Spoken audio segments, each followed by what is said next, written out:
going on, YouTube? Lamont on the Run. Today we are here in Anthony, Kansas. I'm on my way to Wichita and I seen this abandoned drive-in movie theater. This was kind of cool. I wanted to stop by and check it out, show you guys this abandoned drive-in movie theater. It was once the Starview Theater, and it's been defunct, closed down, out of business for the last 20 years. It had first opened up in 1950, and I'm pretty sure this was a happening place to be on a Friday or Saturday night here in Anthony. Population about 2,000 people. Notable people that are from Anthony. Virgil Richard. He's a United States Army general. He's from Anthony, Kansas. So we're gonna walk around this joint, check this place out, and we're gonna talk about a story that originates many, many miles away in the city of Angels, the birthplace of yours truly, on the Run. And we're gonna go to northeast Los Angeles.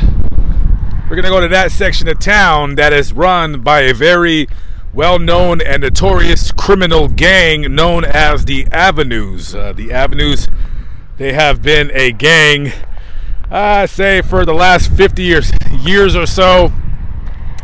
Now, they call their gang the Avenues because in the section of the city, they're just a little bit northeast of downtown Los Angeles.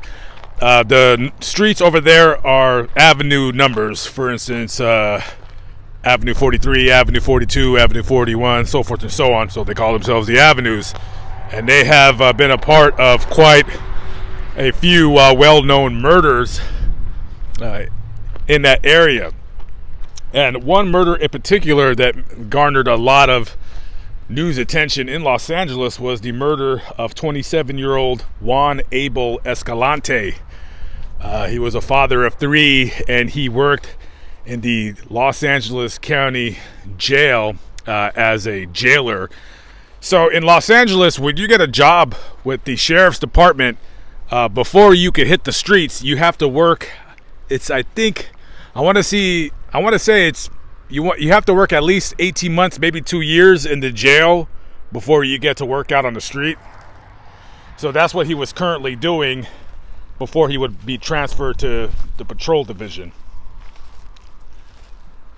So on August 2nd, 2008, Deputy Escalante was getting ready for his morning shift at the jail. So it's really, really early in the morning. Maybe he starts at 6, maybe he starts at 5, I don't know. But I think it's about 3:30, 4 o'clock in the morning. And at the time, he was leaving his parents' house, who lived in Cypress Park, which is the next city next to where the Avenues gang area location is. I'm imagining this right here is the booth where you would come in to pay your admission to come in here to watch movies. Huh. Anyways, so on that very early morning hours of August 2nd, 2008, Deputy Escalante, who was not in uniform, was outside of his parents' home. He was getting into his car when somebody rolled up and shot and killed him. Neighbors heard the gunshots. They called 911. Of course, by the time police and paramedics came by, there was nothing that they could do to him. I think he was pronounced dead at the hospital. So now you got a question. Who would kill a sheriff's deputy jailer? Now, here's the thing. I've been to Los Angeles County Jail a few times as an inmate, of course. And guys, anybody in the comment section, please let me know if you've done jail time in Los Angeles. Those guys are all a-holes. Every single one of them.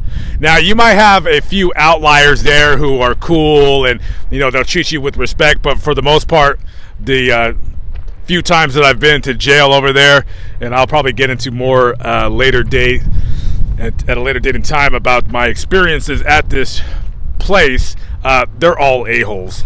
And that's their job, to be a-holes. They come down on you quick and they come down on you hard. So this guy, Deputy Escalante, and excuse me, I'm not saying that he's an a-hole or anything like that, but you have to be a certain kind of individual to work at that jail. So he had worked in the high power unit of the jail. The high power unit is basically the part of the jail where they hold a lot of the high profile inmates accused of murder, more heinous crimes. A lot of gangbangers are in that unit. And so you're thinking to yourself, if you are just a casual observer, you would think like, okay, somebody, they meant to kill him.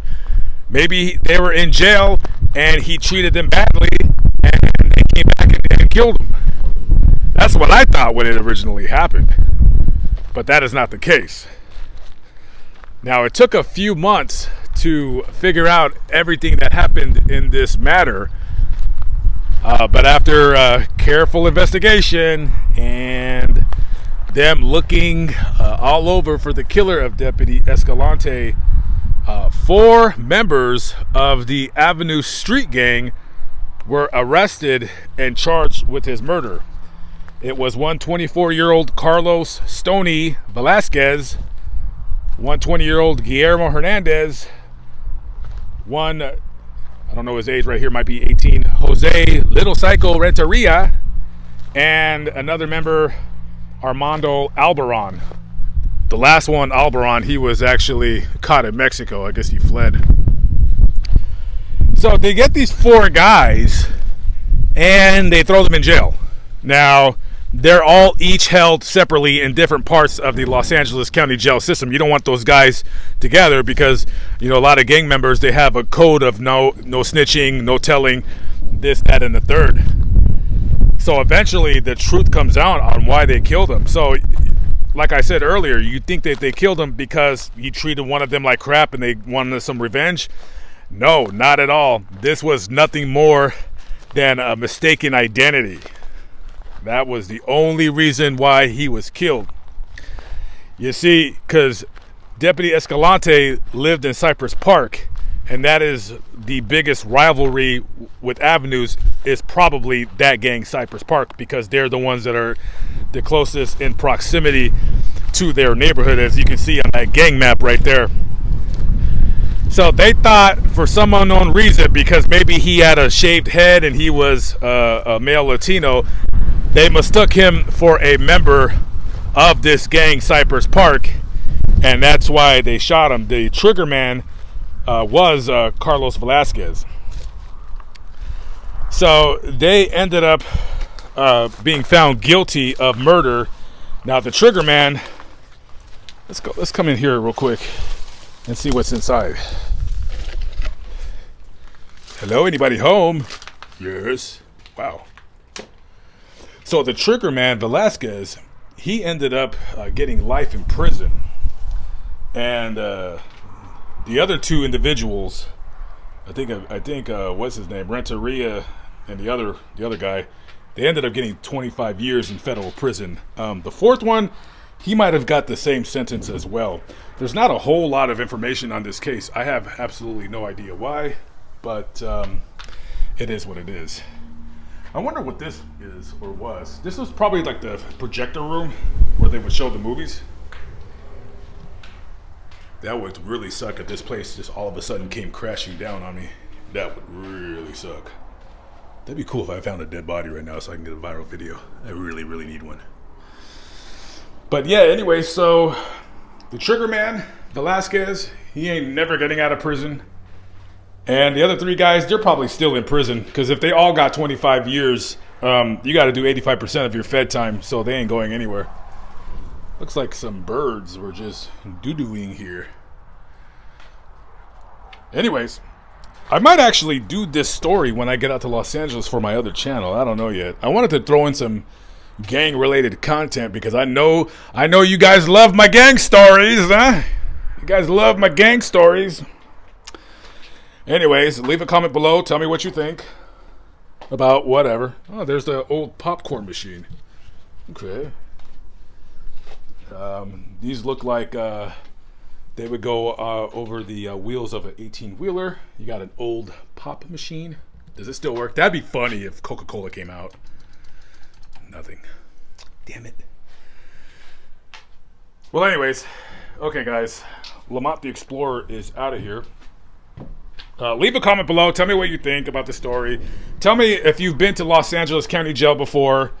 J4L. What does that mean? I have no idea. Is this some kind of gang?